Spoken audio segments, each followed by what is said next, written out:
The sunflowers were dead. Cora noticed it the moment she stepped outside, her worn leather boots sinking into the thin crust of early frost that had formed overnight across the clearing. The stalks stood rigid and brown against the pale morning sky, their heavy heads bowed low as if in mourning.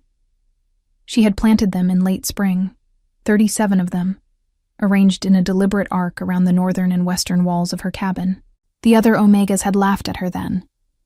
Even old Marin, who usually held her tongue, had shaken her head with the particular pity reserved for those who waste effort on foolish things. Decorations, Bram had called them, the word dripping with contempt as he'd passed her on the path to the storage house. The little Omega is playing in her garden. She hadn't corrected him.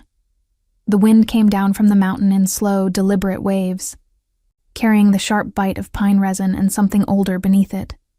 The smell of ice moving through stone, of weather that had not yet arrived but was already inevitable. Cora pressed her fingertips against the nearest stalk and felt it resist. The root system beneath that dark soil was deeper than anyone had bothered to look. She had made certain of that. She pulled her wool shawl tighter across her shoulders and looked up at the sky. The clouds were the color of pewter, layered and dense, sitting low over the ridge with the particular heaviness that meant serious snowfall. Not a passing dusting.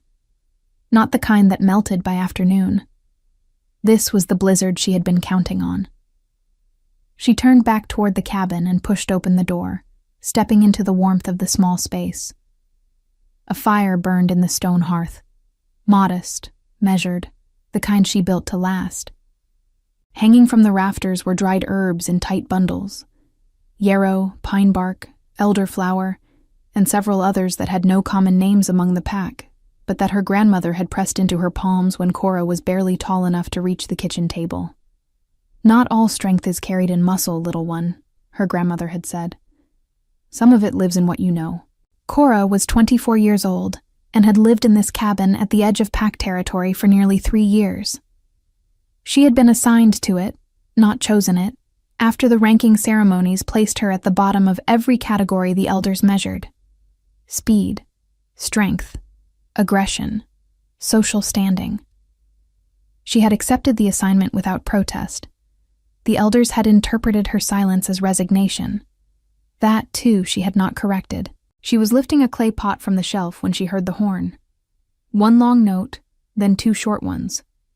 The signal pattern cut through the mountain air with sharp authority, and Cora set the pot down slowly. She had heard that call only twice in her life. The first time, she had been a child watching from a high window as the AlphaKing's riders swept through the valley below. The second time had been the day his messengers came to collect the season's tribute from their pack.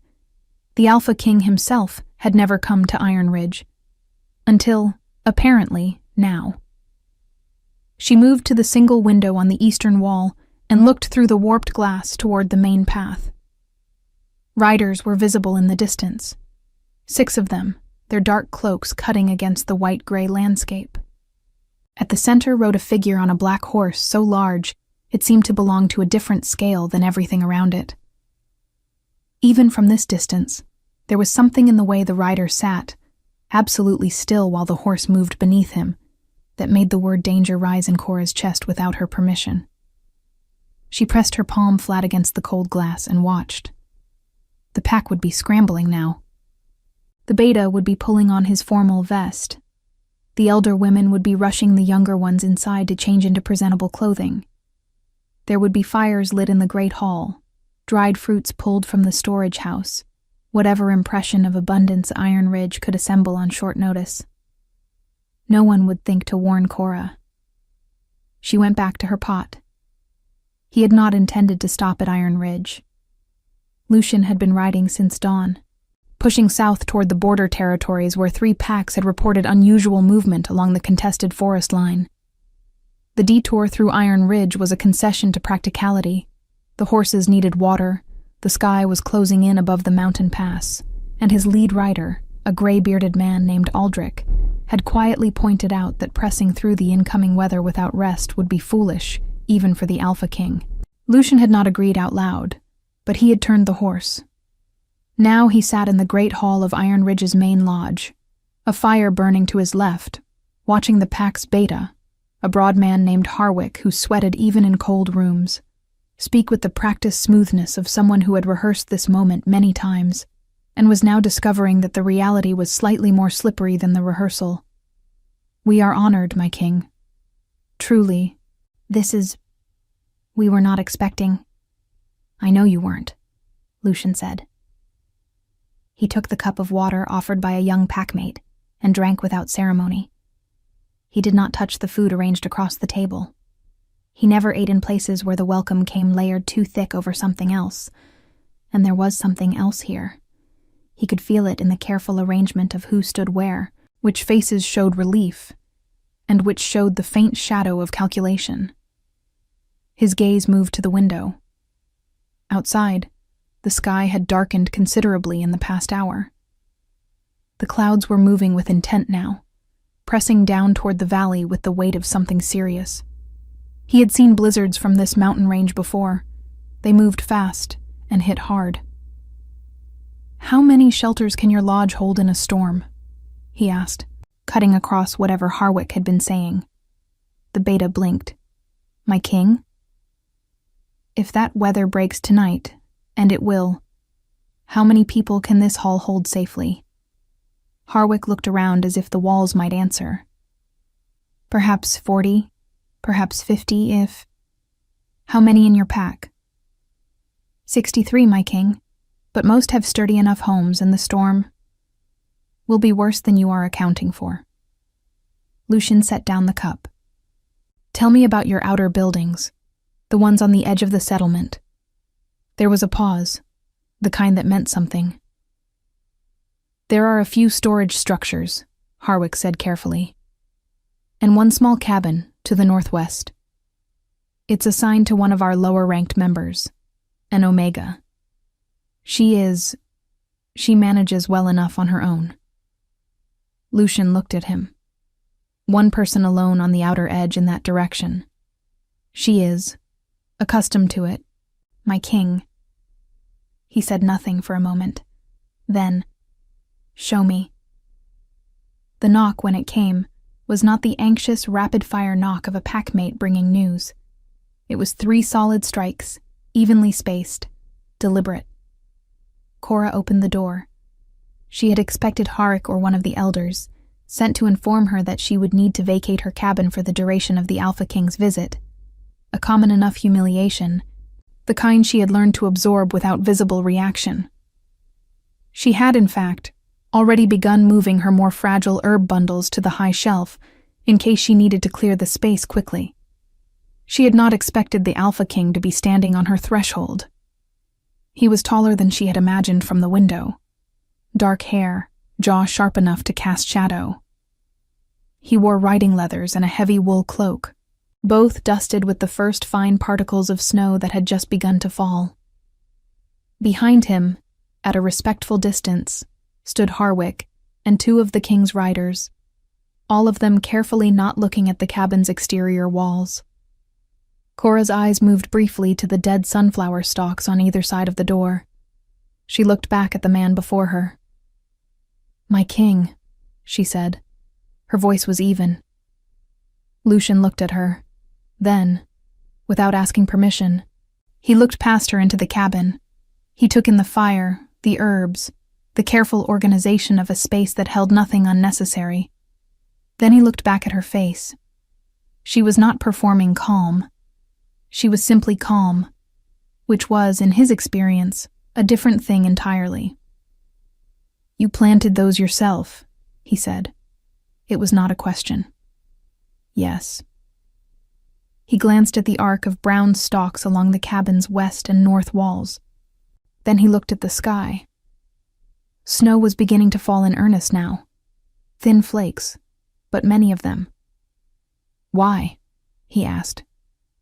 She held his gaze for just a moment longer than was typical for an Omega addressing a king.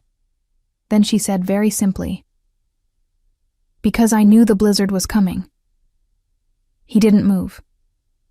"And sunflowers," he said slowly, "stop a blizzard." "Their roots do," she said. planted deep enough, at the right intervals, along the wind-facing walls. They anchor the soil, reduce the drift, and break the force of the wind before it reaches the foundation. This cabin will hold. The ones with no wind barrier. She didn't look toward the main settlement, but the direction was clear. We'll lose roof panels before morning. The snow was thickening around them, falling soft and cold onto her shawl and his dark cloak alike. Lucian looked at her for a long moment. Then he looked back at Harwick. How long has she been out here alone? Nearly 3 years, my king. And she has never been moved to a more central. She is an Omega, Harwick said, as if this were a sufficient explanation. Lucian's expression did not change, but something behind his eyes did. A slow shift, like weight redistributing. He looked back at Cora. "May I come in?" he asked. It was the last thing she had expected him to say. And the question, quiet, almost formal, hung in the cold air between them while the snow fell heavier. And somewhere behind her, the fire crackled steadily in the hearth, and the roots of 37 dead sunflowers held the earth in place around her door.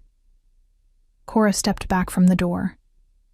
It was a small gesture, wordless, neither warm nor cold. But it was an answer, and Lucian accepted it as one. He stepped inside, ducking slightly beneath the low timber frame, and the 2 riders moved to follow. He stopped them with a single raised hand without turning to look. They stayed outside. Harwick opened his mouth. "You as well," Lucian said. The door closed. The cabin was small enough that his presence immediately changed the geometry of it. Not through intimidation, though the sheer size of him in the low-ceilinged space was undeniable, but through attention. He looked at everything with the focused, unhurried gaze of someone accustomed to reading environments, rather than merely inhabiting them. The herb bundles, the careful stack of firewood beside the hearth, enough for 3 days of steady burning. The clay pots arranged by size on the shelf. The single thick wool blanket folded precisely at the foot of the narrow sleeping pallet. He said nothing for a long moment. Cora moved to the fire and added a small piece of wood. Not because it needed it, but because she needed something to do with her hands while she recalibrated her understanding of the evening. An hour ago, she had been preparing for a quiet night alone with the incoming storm. Now, the Alpha King of all northern packs was standing in her cabin, examining her dried yarrow with the expression of a man cataloging something he had not expected to find. "You know medicinal herbs," he said. "Some." "Which ones?" She looked at him. "All of them that grow within 3 hours' walk of this ridge." He turned from the shelf. "Who taught you?" "My grandmother." "And before her?" The question was more perceptive than she had anticipated. Most people, when they learned about her grandmother, stopped there, satisfied with 1 generation of explanation. He had asked for the layer beneath. "Her mother," Cora said. "And her mother's mother. It is the kind of knowledge that passes quietly, because it is not the kind anyone thinks to record." Lucian moved to the window and looked out. The snow was no longer gentle. In the short time since he had stepped inside, the flakes had grown dense and wind-driven, and the light outside had shifted to the flat gray-white that preceded serious accumulation. He could hear it now, a low, constant pressure against the western wall of the cabin, and against that pressure, the faintest structural resistance. The cabin was not shaking. "Your pack thinks you planted those flowers for decoration," he said.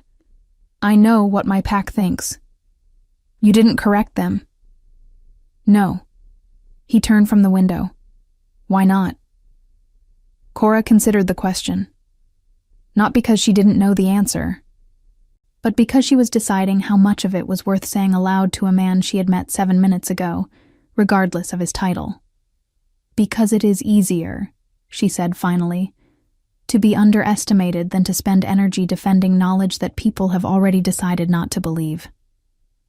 Something crossed his face. Not pity. she would have closed down entirely at pity. It was something closer to recognition, as if she had described a landscape he had seen before from a different angle. "How deep are the roots?" he asked. "The deepest ones reach nearly 4 feet. I planted those first, in late spring when the ground was still soft. The outer ring is shallower, 2 feet, but there are more of them, closer together. The spacing matters as much as the depth." She paused. "The wind comes from the northwest here in a true blizzard. The arc follows that angle." "You calculated that?" "I observed it. 3 winters in one place teaches you things about wind." Lucian was quiet for a moment. Outside, something struck the outer wall. A branch, most likely, or a piece of loose material from one of the nearby structures that had not been adequately secured. Cora's cabin absorbed the impact without trembling. "Your lodge," she said carefully. "The main hall. Is it full?" He looked at her. "Nearly. Harwick is consolidating the pack now. The families on the eastern row have a gap between the rear wall and the storage shed. When the wind shifts, and it will shift around midnight, the draft through that gap will undermine the heat in the 3 closest homes. The children in those homes should be moved before the temperature drops." He held her gaze. "You've thought about this. I've thought about every structure in this settlement. I have 3 years of evenings and very little conversation to fill them with." It was the driest thing she had said, and she had not meant it to be.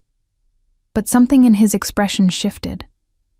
The severe line of his mouth eased, fractionally. It was not quite a smile, but it was in the same family.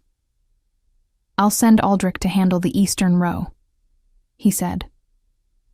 Then, without ceremony, he crossed to the single chair beside the hearth and sat down.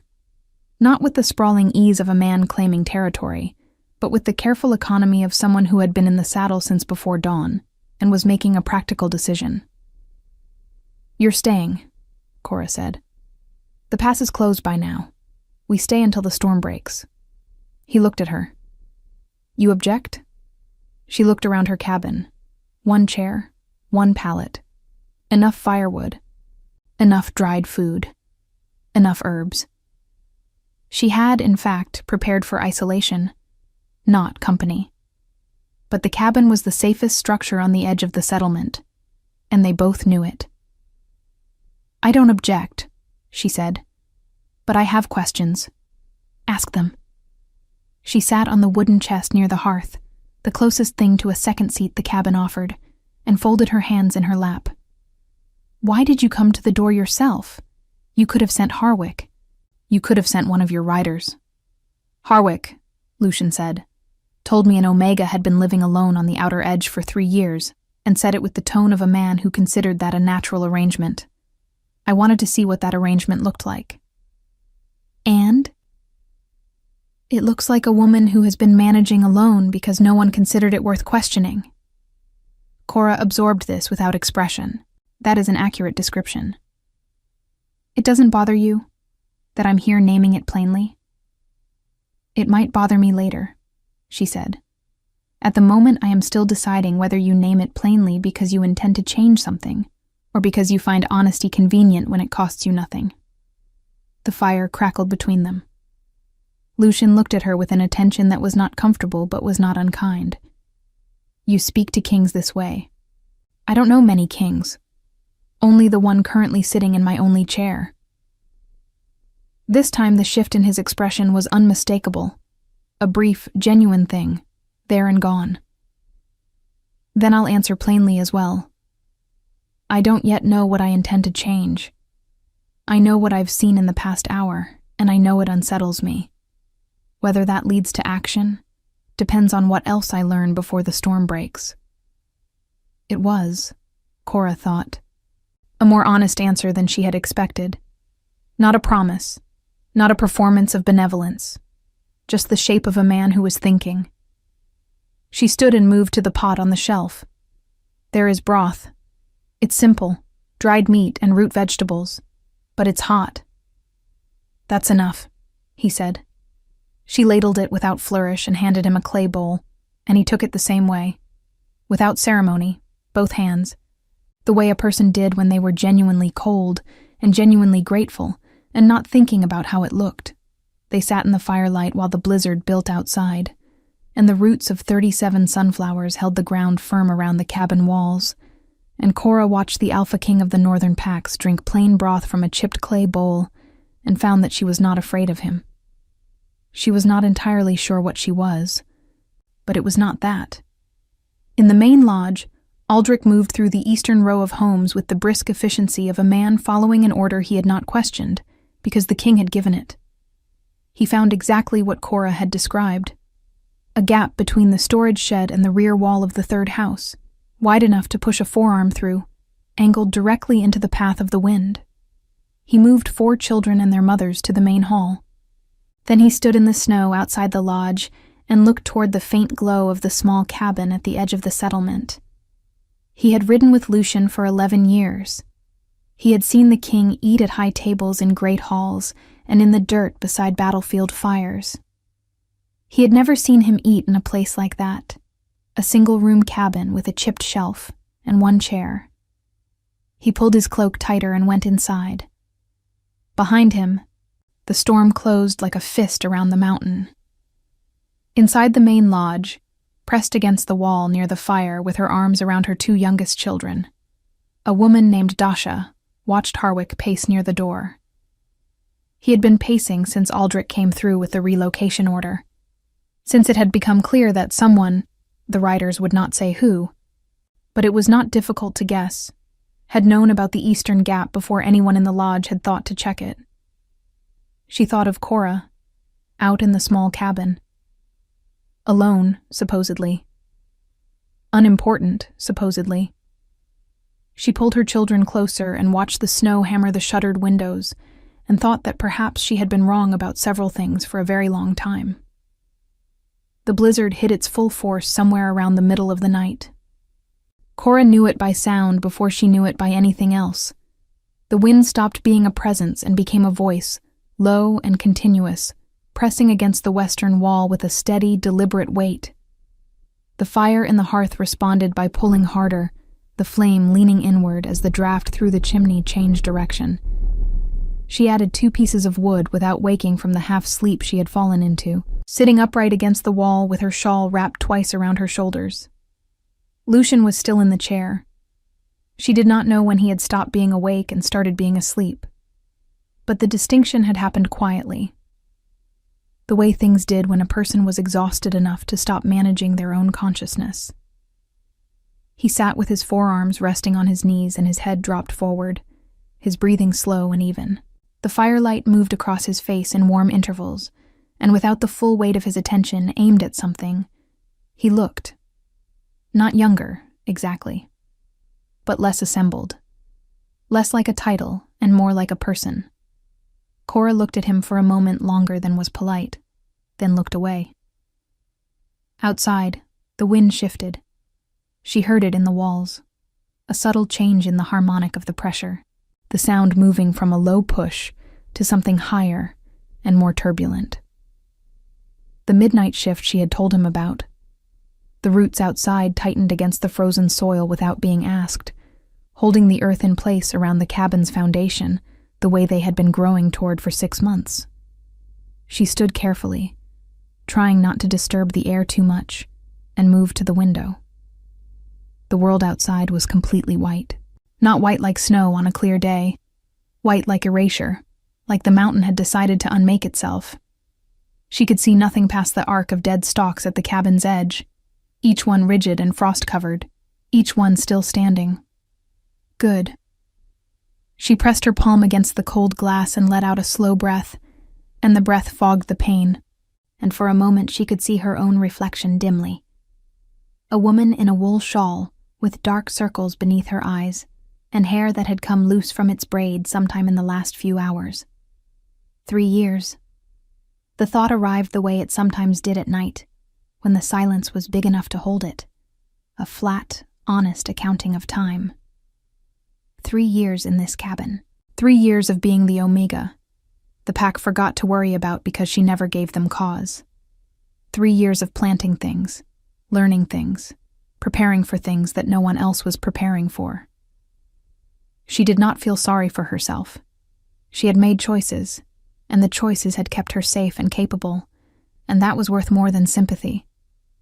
But she was aware, in the particular clarity of 2 o'clock in the morning, with a blizzard pressing against her walls, that safety and capability were not the same as belonging.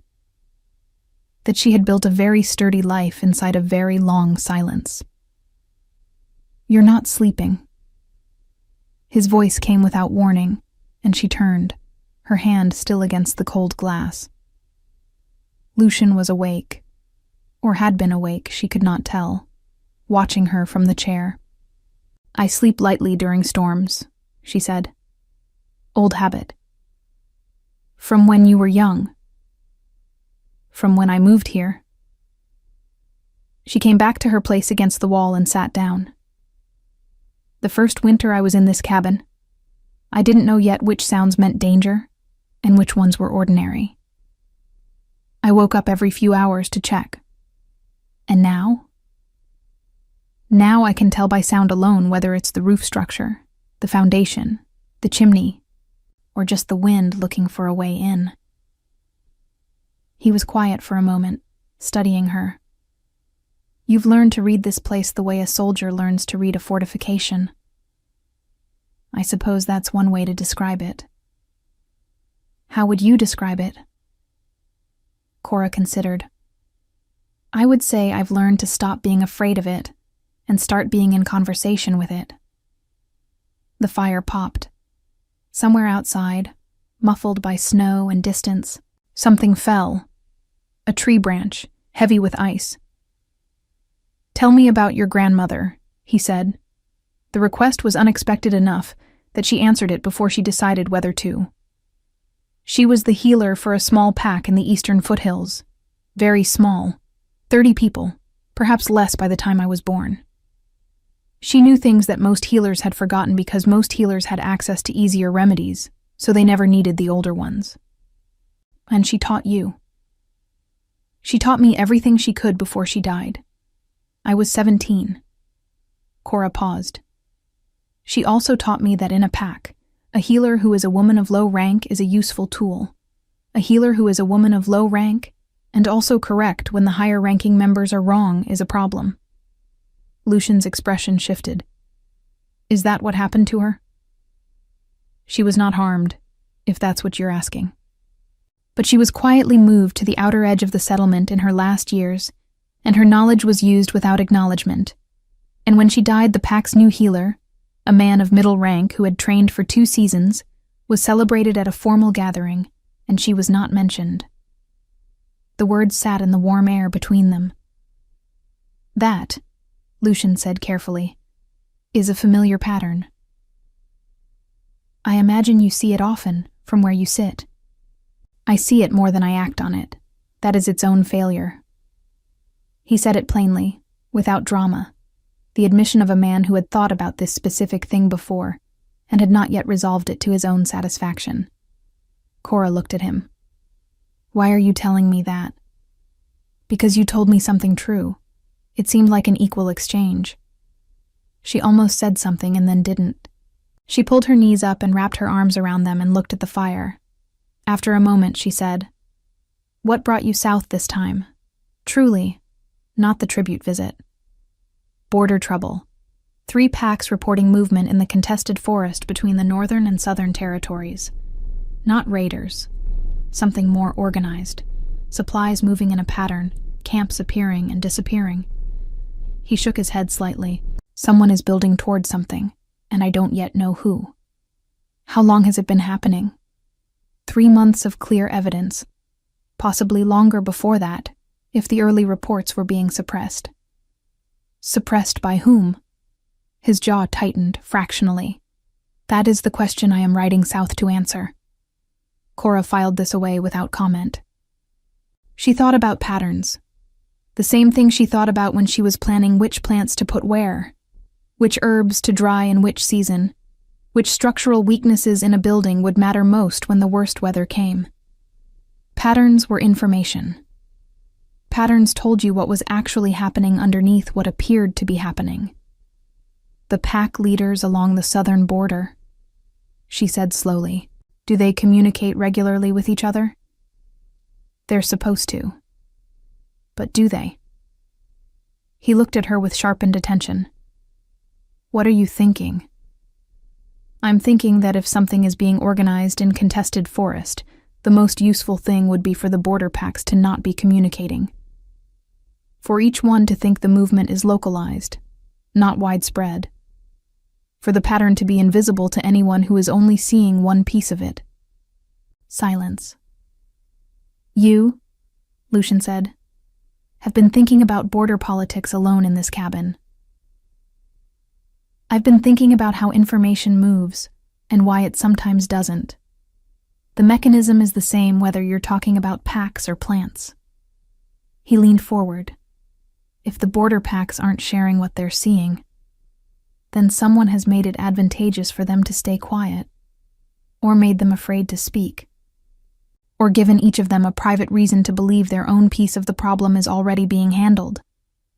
Lucian was completely still in the way that she was beginning to recognize, not frozen, but concentrated. All of his attention gathered into a single unmoving point. There is a man named Edric, he said, a southern pack leader. He came to the last council meeting and spoke at length about the stability of the border. Reassured everyone.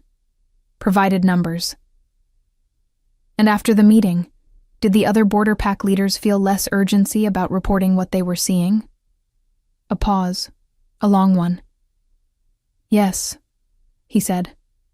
The fire crackled. The wind moved around the cabin in its altered midnight pattern, and the roots beneath the snow held the earth firm. And Cora watched the Alpha King sit with a new understanding settling across his face like weather, the kind that changed the shape of the landscape it moved through.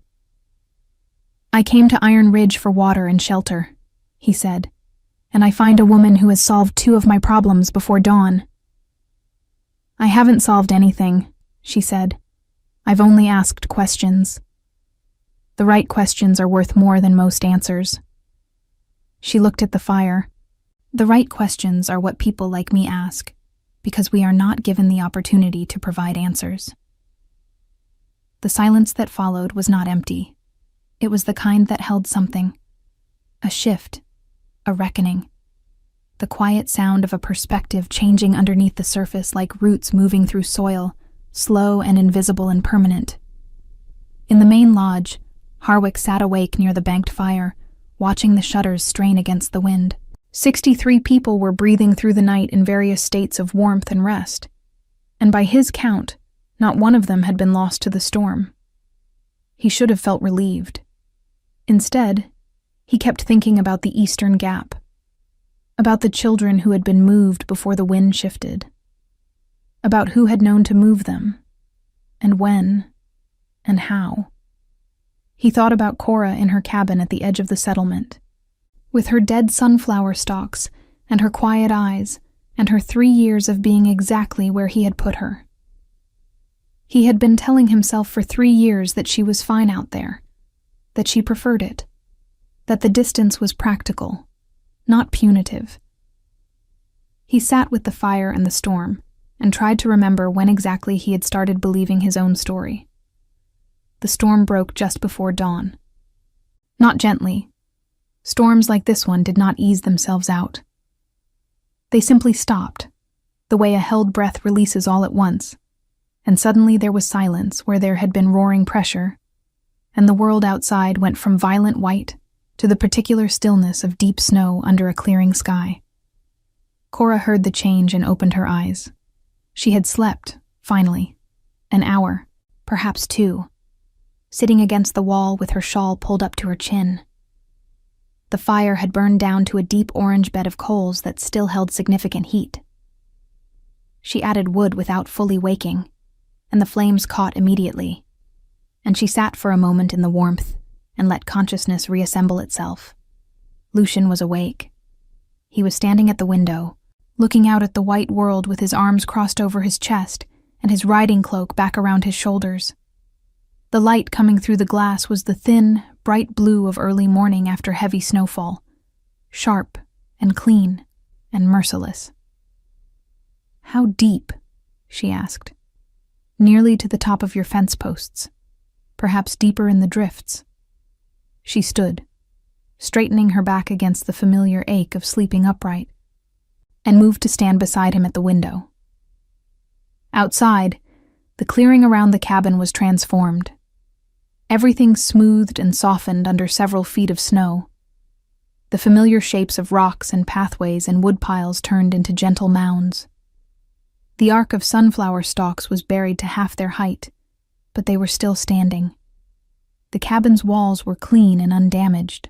Where the wind would have driven snow against the foundation under normal conditions, the root system had held the soil firm, and the drift had broken around the cabin in a clean curve, like water around a stone. "They held," Lucian said quietly. "They always hold," Cora said. "That was the point." He looked at her, a sideways glance, brief but considering. Then he looked back at the clearing and at the path that led toward the main settlement. From this distance, even through the morning brightness, she could see that 2 of the structures along the northern row had damage visible against the sky. One missing a section of roof panel, another with a wall that had partially buckled under the drift weight. Exactly where she had expected. "I need to check on my riders," Lucian said. "I know." He turned from the window but stopped before reaching the door. His back was to her, and there was a pause that had weight in it. The pause of a person composing something they are not entirely sure how to say. "When I leave Iron Ridge," he said, "I intend to speak with Harwick about your situation here." Cora said nothing. "I don't mean as a grand gesture," he continued, still not turning. "I mean specifically and practically. You should not be on the outer edge alone. Your knowledge should be used, not tolerated. And the arrangement that placed you here deserves examination. Harwick will tell you I chose this. Did you?" She considered the honest answer. "I chose not to fight it. That is a different thing." He turned then and looked at her directly. "Yes, it is." She met his gaze without flinching, but also without performance. "I appreciate the intention. I am cautious about the outcome. Pack structures do not change because a king speaks to a beta once during a storm visit." "No," he agreed. "They don't. But they can change when a king decides the matter warrants continued attention." She studied him. "Why does it warrant yours?" "Because I have ridden through a great many settlements, and I have learned to recognize the moment when a place is functioning on a false story. Iron Ridge is functioning on the story that you are a low-value member who was correctly placed. That story is wrong in a way that wastes something real." He paused. "I dislike waste." It was a practical framing, deliberately so, she suspected. He was not offering sentiment. He was offering something more durable, a reasoned position that didn't require him to feel anything in particular to hold. She found unexpectedly that she respected it. "Then I will tell you one more thing before you go," she said. "About Edric." He was immediately still. "Go on." 3 months ago, a rider passed through Iron Ridge carrying a sealed message. He was not a royal messenger. The colors were wrong. The saddle markings were unfamiliar. He stopped at the lodge for perhaps an hour, and then continued south. Harwick met with him privately and told no one what was discussed. "I saw the rider from this window." She nodded toward the eastern glass. "I could not read the markings, but I noted the pattern on the saddlecloth. It was a river and bridge pattern. I have seen that pattern before, on a banner from the Southern Territories." Lucian did not move. The Southern Territories. Edric's region. "I don't know that it was Edric's man. I only know the pattern, and I know that Harwick did not mention the visit to anyone afterward. And I know that 2 weeks later he changed the grazing rotation to bring more of the pack's livestock to the southern pasture." She paused. "Which is closer to the contested forest." The silence in the cabin was a different quality now, still and focused. "You documented this?" he asked. "In my own way." She crossed to the wooden chest she had been sitting on during the night, opened it, and withdrew a small folded piece of leather. On the inside surface, burned carefully with a narrow iron tool, were a series of marks, dates, shapes, directional notations. Not writing in any formal sense. Something older and more personal. She held it out. He took it carefully, unfolded it, and looked at it for a long moment. She watched him read the pattern of marks, and watched the moment when his expression confirmed that he understood what he was looking at. "How long have you been keeping this?" he asked. "Since the first winter. I keep notes on everything that seems out of pattern. Weather, animal behavior, visitor movements, changes in pack routine. Most of it is ordinary. Some of it is not. And you showed no one. No one asked." He looked up at her. The morning light from the window fell across his face in full now, and she could see the particular quality of his stillness. Not calm, but controlled. A man who had just received a piece of information that rearranged other pieces he had been carrying, and who was very carefully not showing how significant the rearrangement was. "I would like to take this," he said. "You may." "I will return it." "That is not necessary." "It is to me." He folded the leather carefully and placed it inside his cloak. "What you have recorded here is evidence in a matter that may become serious. You deserve to have it returned once it has served its purpose." Cora looked at him for a moment. Then she nodded. He moved toward the door, and she followed to see it opened, not from ceremony, but because the snowdrift would have pushed against the base overnight, and the door required a firm lift and push to clear it. She did this without comment, the practiced motion of someone who had done it many mornings before, and the door swung open onto a wall of cold and white light. His two riders were outside, already on their feet, breath clouding the frozen air. They straightened when they saw him. Behind them, across the clearing, figures from the main settlement were beginning to emerge. People assessing the damage, moving through the drifts, voices carrying thin and clear in the post-storm silence. Lucian stepped out, then turned back. "Your name," he said. "I want to know it formally."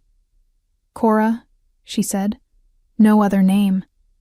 My grandmother's line did not keep formal family names." "Cora," he repeated.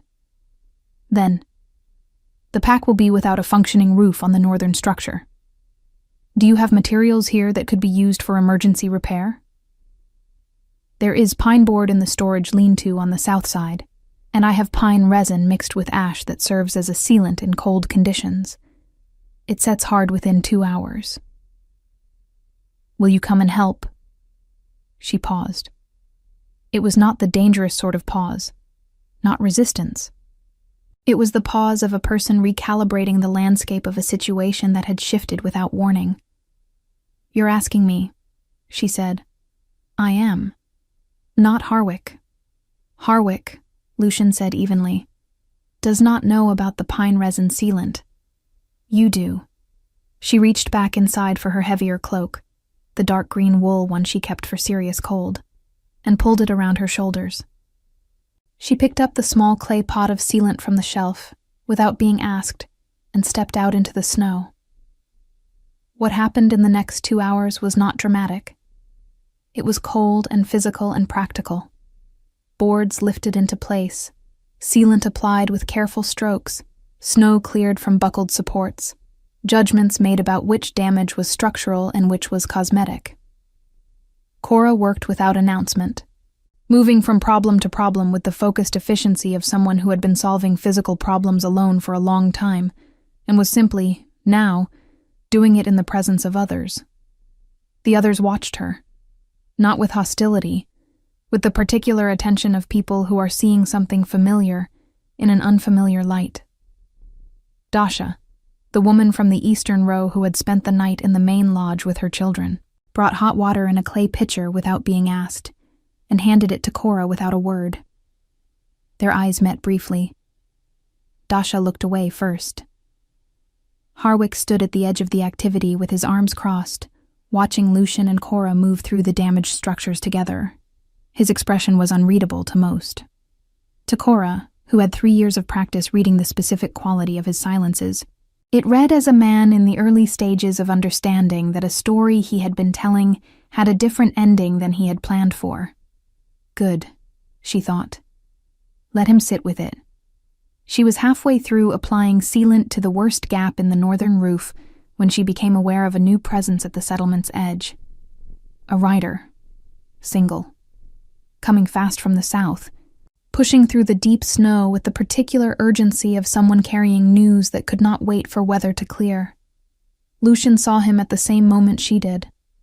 Their eyes met across the roof beam, and she saw in his face the confirmation of something she had already felt, like a change in air pressure before weather arrived. Whatever was building in the southern forest had just accelerated. The rider's name was Peter. He was young, barely past 20, lean in the way of someone who had been riding hard for days without adequate food. And his horse was lathered despite the cold, steam rising from its dark coat in visible clouds as it came to a stop in the middle of the settlement clearing. Peter swung down before the animal had fully stilled, stumbled once in the deep snow, and caught himself with the practiced reflex of someone trained not to fall in front of people. Lucian was already moving toward him. Cora stayed where she was on the northern roof, one hand still holding the pine resin brush, and watched from above. She had a clear sightline to the exchange. She could not hear the words. Petter was speaking low and fast, his breath coming in visible bursts in the cold air. But she could read the shape of the conversation in the way bodies arranged themselves. Aldrich, who had joined them, took a half step back when he heard something. Lucian went very still. That particular stillness she was beginning to know. She set down the brush and climbed down from the roof. She did not approach the group directly. She moved to the storage lean-to on the pretense of returning the clay pot, and she was close enough to catch fragments as she passed. 3 pack leaders, southern border. All 3 sent riders at once, my king. The messages arrived within hours of each other.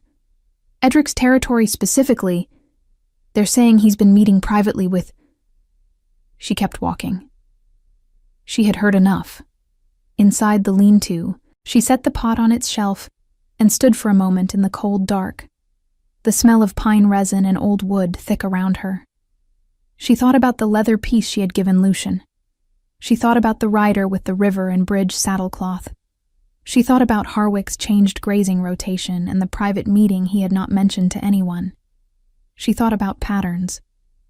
A hand pulled the lean-to door open. Lucian ducked inside and pulled it nearly shut behind him, leaving only a thin line of light and cold air. 3 southern border pack leaders have sent simultaneous emergency messages, he said quietly. They've been tracking the same organized movement in the contested forest for months. They weren't reporting it, because each of them believed the others had already informed the Crown and been told it was under control. Edric told each of them separately that you already knew, Cora said. A pause. Yes. And they believed him because he is a pack leader of long standing, and there was no reason not to. Yes. She looked at the wall of the lean-to. How many people in the contested forest? The most recent count from the southernmost pack puts it at nearly 200, armed, organized into rotating camps, so no single position is held long enough to be identified as permanent. His voice was controlled, but she could hear the thing underneath it. Not fear, but the focused urgency of a man doing rapid calculations with serious numbers. It has been building for months, quietly, deliberately. While Edric reassured the council, while Edric attended every council meeting and spoke at length about border stability and provided numbers that were, I now understand, entirely fabricated. Cora turned to face him. He was in your council meetings. He has been a pack leader for 18 years. He earned his seat and used it to block the information that would have stopped this. Lucian looked at her steadily. Yes. The lean-to was very small. The cold came through the gaps in the boards, and she could see her breath and his overlapping in the cramped space. She was aware that the conversation they were having was several layers more serious than anything she had anticipated when she woke this morning. "What do you do now?" she asked. "I ride south immediately. Aldrich is already preparing the horses. I need to consolidate the 3 border packs, establish a unified position, and deal with Edric before whatever he has built in that forest becomes operational. You'll need to move before he learns that the 3 leaders have compared accounts. I know. If he finds out they've spoken to each other and that their messages reached you, he will accelerate whatever he is planning. Yes." Lucian's jaw was tight. "I have perhaps 2 days before he realizes the information barrier has broken down." "Then you have less time than that," Cora said. "Harwick met with one of his riders 3 months ago." The silence that followed was absolute. "You think Harwick is informing for him?" Lucian said. "I think Harwick received a private visit from someone carrying Edric's markings and told no one. I think he changed his pack's grazing pattern toward the southern forest shortly after. I think he has been beta of this pack for 12 years and has built a comfortable position that would benefit from knowing which direction the next wind is coming from." She paused. "I think Harwick would not have assigned an Omega who notices patterns to the outer edge of the settlement by accident." Lucian went still in a way she had not seen before. This was not the concentrated stillness of a man thinking. This was the stillness of a man absorbing a strike. "He put you out there," Lucian said slowly, "because you were the kind of person who would notice things. And out there, whatever I noticed wouldn't reach anyone useful. Until now. Until a blizzard sent you to the only structurally sound building on the edge of the settlement." Outside, she could hear Aldrich's voice carrying across the clearing, the sounds of horses being readied, the creak of saddle leather, and the muffled clank of packed gear. The world was resuming its urgency. She could feel it pressing against the walls of the lean-to like the storm had pressed against her cabin walls. Real, undeniable, requiring action. "I have to handle Harwick before I leave," Lucian said. "I know. And I cannot leave this pack without stable leadership during a period of border crisis. I know that too." He looked at her directly. "I am going to ask you something, and I want an honest answer, not a careful one. I'll try. Is there anyone in this pack besides Harwick who you believe is connected to Edric's network?" She thought about it, genuinely, not reflexively. She went through the pack in her mind the way she went through her herb shelf, methodically assigning each one its correct category. She thought about faces and behaviors and small deviations from pattern over 3 years of quiet observation. "One person," she said finally. "A man named Callum. He manages the pack's trade records. He travels to the southern market 3 times a year, which is normal for his role. But in the last year his trips have become less predictable in timing. He goes when he should not need to, and delays when he should go. And he and Harwick have taken to eating their evening meal together, which they did not do before the last winter." Lucian listened to every word with the focused quality of a man committing something to exact memory. "Anyone else?" "Not that I can identify with confidence. There may be others I haven't seen clearly." "That is an honest answer. You asked for one." He nodded once.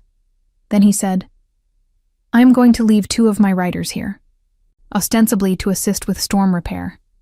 Actually to ensure that Harwick and Callum do not send any messages south before I reach Edric." "And Harwick himself?" "Aldrich will speak with him before we leave. Formally, on my authority, removing him from the beta position pending investigation. He won't know what specific evidence exists. He will only know that the king has concerns." He paused. "It will be frightening and unclear, which is what I want. A frightened man waiting for clarity does not act. Who leads the pack while Harwick is suspended?" Lucian looked at her. She felt the look land. "No," she said immediately. "I am not appointing you beta. I am asking you to serve as the pack's interim advisor to my 2 remaining riders until I return or send a formal replacement. Your knowledge of this pack, its structures, its needs, and its vulnerabilities is greater than anyone else here. You proved that before dawn this morning. The pack will not accept guidance from an Omega. The pack will accept guidance from a woman who knew the Eastern Gap would fail before it failed, who sealed their roof this morning, and who has, as of today, the visible backing of the AlphaKing." He tilted his head slightly. "Additionally, Dasha brought you water without being asked. Small things move first." Cora stood with this for a moment. She thought about her grandmother, moved to the outer edge of her pack in her final years. She thought about the knowledge that passed quietly, hand to hand, generation to generation, because it was not the kind anyone thought to record. She thought about 3 years of evenings with nothing but questions to fill them.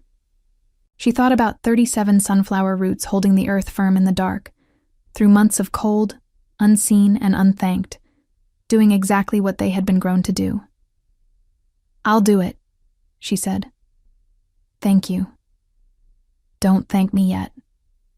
Come back and deal with the aftermath properly, and then we can discuss gratitude." Something in his face did what it had done the night before, that brief, genuine shift. This time it lasted a fraction longer. "I will come back," he said. "That is not a reassurance. It is a statement of intent." "There is a difference," she acknowledged. "Yes." He moved toward the door, then paused with his hand on the frame. Snowlight fell across his shoulder and the dark wool of his cloak. "The leather record I took from you. The marks. What about it?" "The last notation on it. The one in the lower right corner, more recent than the others. What does it mean?" She looked at him steadily. "It means that 2 nights before your arrival, I heard wolves in the northern woods. Not local wolves. The track patterns I found the next morning were too large and moving in a coordinated line formation. Something was scouting this settlement." The silence stretched. "You knew something was coming," he said. "I knew something had already arrived and was deciding what to do next. I didn't know what. I still don't know if it was connected to the Southern movement or something separate." "It's connected," he said quietly. "The northern approaches are part of the same network, which means Iron Ridge is not simply a pass-through settlement. It is a position." He looked at her. "Which means I need you here more than I realized, and I need my riders here more than I planned. How many will you keep?" "All of them, but Aldrich, and 1 other." He pulled the door open. Cold poured in. "You were right about the patterns, Cora. All of them." She pulled her cloak tighter. "Go," she said. "You're burning daylight." He left within the hour. She watched the small riding party move south through the deep snow. 3 figures on horseback, Lucian at the center, Aldrich to his left, the 3rd rider a length behind. They moved with purpose, without looking back, and the snow swallowed them gradually until there was only the trail of hoofprints left, already beginning to fill at the edges as the wind picked up again. 4 of his riders remained in the settlement. Harwick had gone very pale when Aldrich spoke to him. He had not argued, which told Cora everything about how much he understood of what had been found. He was confined to the lodge and had not come outside since. Dasha was standing beside Cora when the riders disappeared from view. "He'll come back," Dasha said. It was not entirely clear whether she was reassuring Cora or herself. "He said he would," Cora replied. She turned away from the southern path and looked at the settlement, the damaged roofs, the people moving through the snow, the 4 royal riders already integrating themselves with careful efficiency into the daily life of the pack. The work ahead was visible and real and large. "We have a roof to finish," she said. Dasha nodded and followed her without being asked.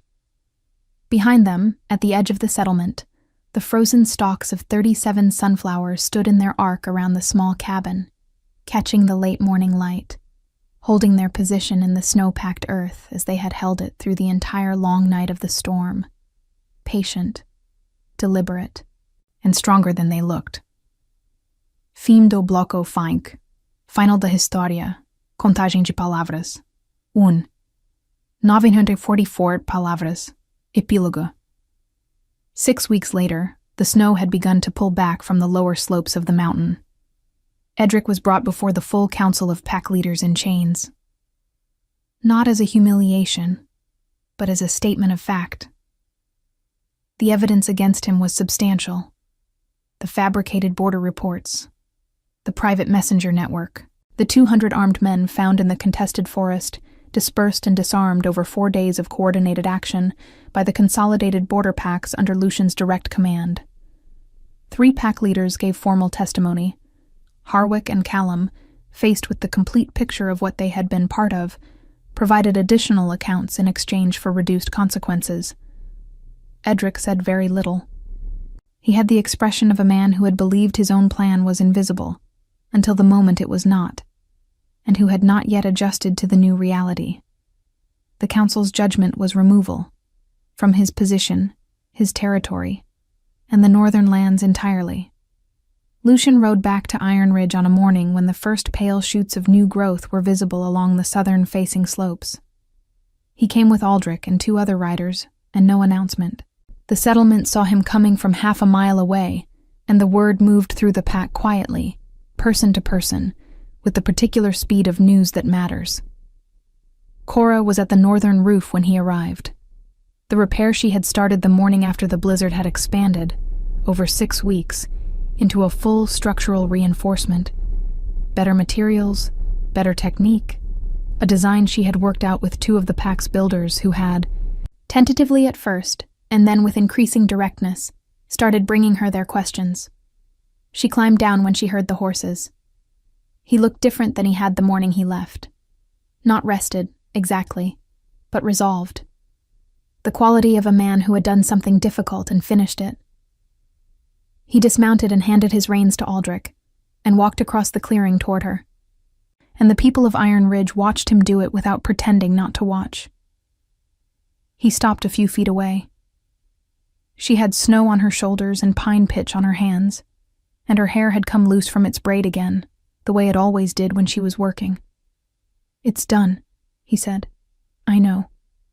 Aldrich's second rider came through 4 days ago with the council's ruling." She paused. "Harwick?" "Formally removed. He'll stand before a review panel in the spring. He cooperated, which will be weighed accordingly. He won't lead again." Lucian looked at her directly. Callum similarly. She nodded. "The pack is stable. Your riders managed it well. And the people, they adapted more quickly than I expected. Or they had better guidance than they expected." She didn't argue with that. She had learned, over 6 weeks, that arguing with accurate statements was a waste of energy. What happens now with Iron Ridge? A new beta will be formally appointed. I have someone in mind, a woman from the Eastern Settlement who has held informal leadership there for years without the title. He watched her face. "Her name is Senna. You would like her, I think. You investigated. I asked questions. The way someone once told me the right questions are worth more than most answers." Cora looked at him. There was something in this conversation, a shape to it, a direction, that she was aware of without yet having named. She had been aware of it for 6 weeks, in the particular way you are aware of weather that has not arrived yet. "And me?" she asked, plainly, without performance. "That depends on what you want," he said, "which is a question I am asking you directly, not as a king making a decision, but as a person who has thought about your answer for 6 weeks and would like to hear it from you." She looked at the settlement around her. The repaired roof. The people going about their morning work. Dasha's children playing in the last of the deep snow near the southern fence, their voices thin and bright in the cold air. She looked at the cabin at the edge of the clearing, and the arc of dead sunflower stalks that were beginning, just barely, at the base of several stems, to show the first pale sign of next year's growth. "I don't want to leave," she said. "This is my place. I built something here, even if no one named it that for a long time." She paused. "But I don't want to be invisible in it anymore." "You won't be," he said. "Not while I have anything to say about it, and I intend to have quite a lot to say about it, on a regular basis." He held her gaze. "I will come back here, Cora. Not for the settlement stability reports, though those matter. For the conversations. For the questions." She considered this. Then she said, "You should know that I have started a more formal record, not on leather with burn marks, proper materials, paper, ink. Everything I know about this territory, the plants, the structures, the patterns, I've been writing it for 6 weeks." His expression shifted in the way she had come to recognize that genuine, unguarded thing. "Good. It will take years to complete. Then I had better keep coming back." She looked at him for a long moment. This man who had come to her door in a snowstorm, asking why sunflowers stopped a blizzard, who had drunk plain broth from a chipped bowl and listened to her speak about patterns until the fire burned low, who had ridden south into serious danger carrying a piece of burned leather like it was something valuable, because it was. "Yes," she said, "you had better." The sunflowers would grow again in spring. They always did. Not because anyone tended them specifically, but because their roots were deep enough to survive whatever the winter brought. And deep roots, Cora's grandmother had always said, are what distinguishes something that lasts from something that merely survives a single season. By summer, the settlement at Iron Ridge had a new beta, a formal healer's record that the Pack Council voted to keep in the Common Archive, and a small addition built onto the northern wall of a certain cabin at the settlement's edge. Not because Cora had asked for it, but because 6 of the Pack's builders had arrived one morning with timber and tools, and said without much ceremony that the space was too small for the work being done in it. She had not argued. Lucien came back 4 times that year. Each visit was practical. There were always matters of territory, of record, of the ongoing restructuring of the southern border arrangements that required attention. Each visit also lasted longer than strictly necessary, and ended with conversations that had nothing to do with borders or records, and everything to do with 2 people who had found, in a blizzard, that they were genuinely interested in each other's minds. Nothing was rushed. Nothing was declared. Some things do not need to be announced. They simply grow, the way roots grow in the dark and the cold, quietly and with great patience, until the season turns and everyone can see what was always there. Aldrich, who had ridden with Lucien for 11 years and prided himself on missing nothing, noticed all of it and said nothing whatsoever. He was a man who understood that some things moved in their own time, and that the best thing you could do was make sure the horses were fed and the road south remained open. Cora, for her part, planted the next year's sunflowers slightly wider, a larger arc, covering more ground, more carefully spaced. She had more to protect now, and her roots had always been deep enough for that.